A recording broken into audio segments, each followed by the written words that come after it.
Hey there guys, it's Jamaican Bacon, and today I just wanted to make a video on my thoughts on Overwatch. I've been playing it a lot, been playing all the open and stress test betas, and I've tried to compile somewhat of a list of my thoughts about it, so that's why if I don't really know what I'm talking about is because I don't have it scripted or anything. I'm just kind of thinking while I'm talking. So I appreciate anyone who watches this, I guess, just to listen to my ramblings. Feel free to just leave this in the background. There's not going to be any specified points that I'm going to be showing. It's just random Overwatch gameplay, but if you want to watch that, feel free to, and enjoy. So to start, Overwatch is on Battle.net. It is Blizzard's way of distributing their games. It is going to be $40 or $60, and it comes out on May 24th.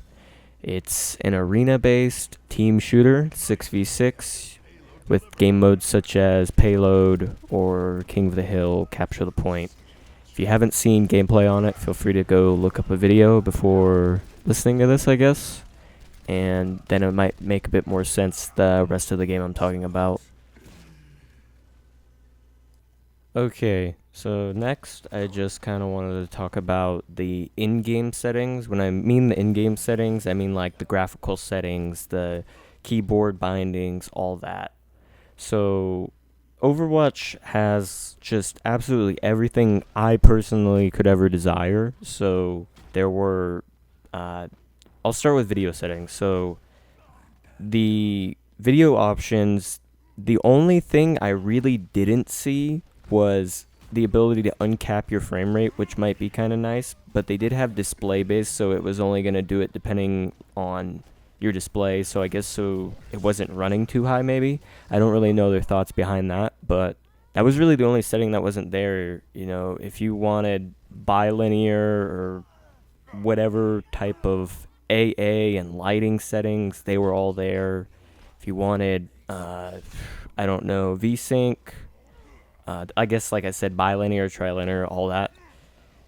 It also had pretty much every keybind you could want, as well as letting you bind the same action to multiple keys, and it had full controller support, I guess, for those who did want a controller, although I really don't recommend playing this game with a controller.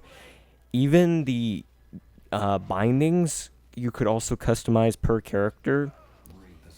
So if you wanted Soldier 76 to have certain bindings and you wanted Bastion to have different bindings, you could have them separately. Also in game they offered the ability to be able to change the crosshair per character, so each character you could customize each crosshair however you wanted and wouldn't interfere when playing with other characters. However, if you did just want to change the settings across the board, you could also do that. You're not tasked with having to go in and change the settings for every character when you just want to change one setting for all of them. Now I'll talk about the good and the bad of the game, at least in my eyes. Remember, this is my opinion, so other people may see it differently. But for me, the good of the game was that it was very easy to get into. You know, characters were for the most part pretty simple. Some of them may be a little bit more complex, but if worse comes to worse, you could always just try to shoot someone and hope you kill them if you don't understand the character, which I don't strongly advise, but you'll start to get the hang of the characters pretty quickly. And it was very easy to get into. Games were very quick, and it wasn't as hard. It didn't have such a big learning curve. There was some learning to it, of course, but the learning didn't take nearly as long to get the hang of the game as it would with a game like Dota or League of Legends or Counter-Strike. It was very simplistic. Another good thing was it was very satisfying. When you got a kill, it just felt very good. No matter who you used, it did feel like you still had to try to get the kill, but it felt very just satisfying overall. Whether I was using Pharah shooting people with rockets, whether I was getting a sniper shot with Widowmaker, it didn't really matter who I was using, it just felt very fun to get kills on the other team. The games were also very quick, so it was very easy to jump from one game to the next. If I wasn't doing too well in one game, it didn't matter. I didn't feel the need to leave because it would be over pretty quickly if we were losing bad. But it wasn't discouraging if I was losing. I still felt like I should try to get the win because it was very much possible to come back. It didn't feel like if you were losing that you couldn't come back. It was actually, it kind of brought the teams together. I would even be playing with random people who would still be trying to get back into it. I know just from my experience of playing CSGO, people tend to give up very easily, and there was no chance of ever coming back because your team would just quit on you. This was not the case for when I was playing Overwatch. As I said, this is my experience, so I don't know how others feel about this, but it just felt very good to be in a game, even if it was with randoms or not. And also, the characters all felt very differently from others. So I didn't feel like they were all the same bland character. They were all very unique. You know, Pharah flying up in the sky. Junkrat was able to jump off of his, I guess, trip mines or whatever you want to, detonator mines. I'll call them that. Also, like, using Reinhardt, he pulled up a shield. Bastion was more of a stationary character. Genji being able to jump around like crazy. They all felt very special to the game. Now that also kind of leads me into the bad of the game.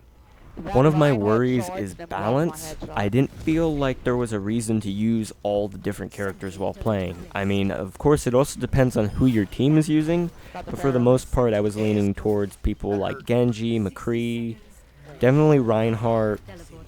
I never felt the need to use, I guess, someone like Bastion or someone else like Hanzo when I could just use someone like Soldier 76.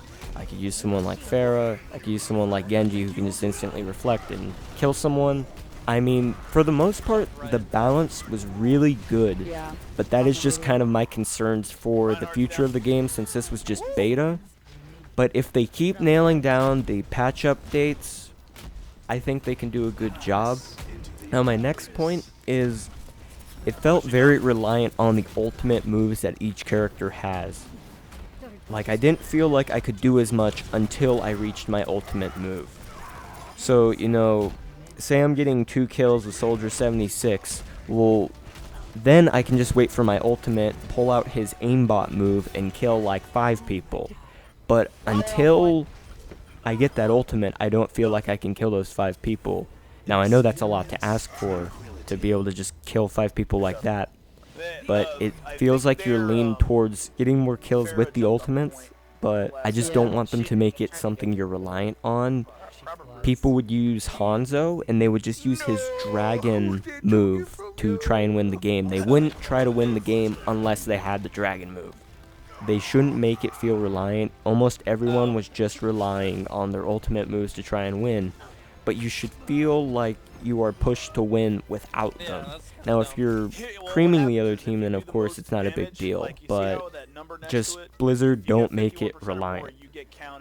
Now, my third point is cheating and hackers. We don't know how this is going to work out. They're not on back like Counter-Strike is. They have their own anti-cheat or whatever they have. I don't really know what it is yet. I guess it's just Battle.net. But there's already been footage captured of a beta pro game where somebody was caught cheating as McCree by doing some crazy flick through a wall.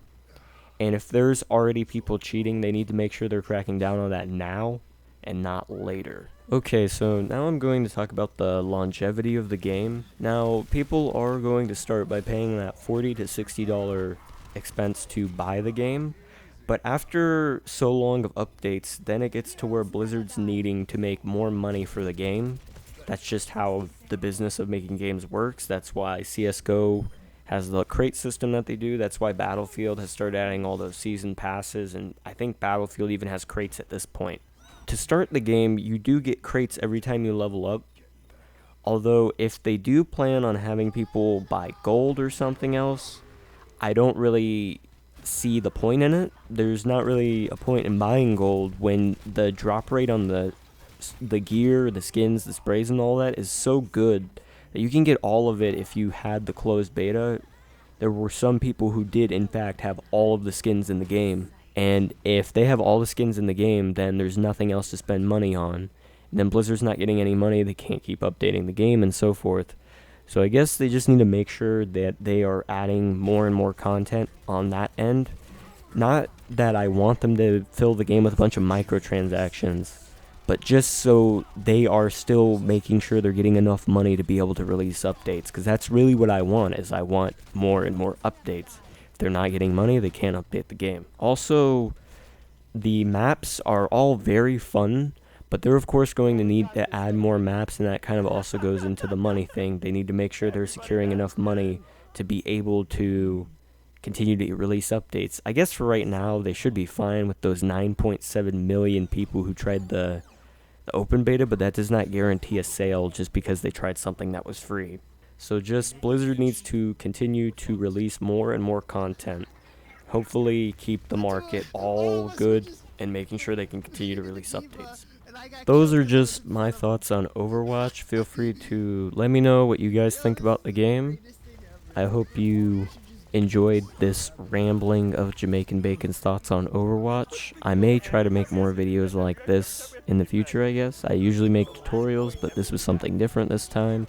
Let me know how everything went, and thanks for watching. Peace.